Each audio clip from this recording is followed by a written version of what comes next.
Hello guys, this is a good question of retro-aldol condensation.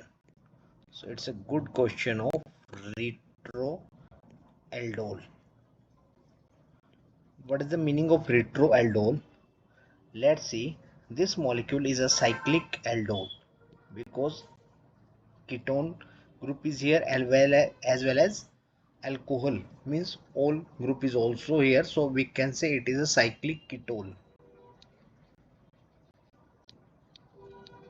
Now what happened? First of all, OH minus ion will be abstract 1H and make H2O. In this case, the electron between the O and H will move towards C and O bond, so they will become carbonyl group.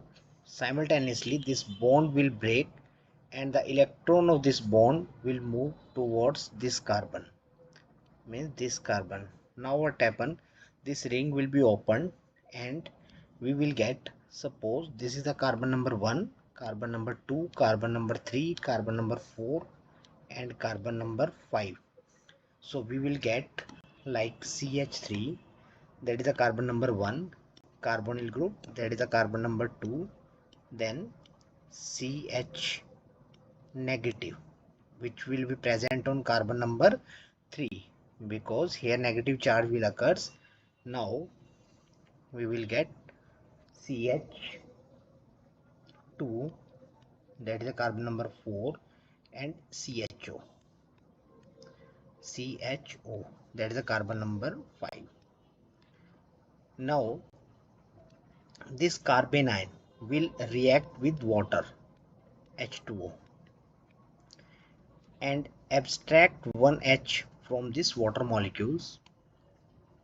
Hence it will convert it into CH3, C double bond O, CH2, CH2 and CHO.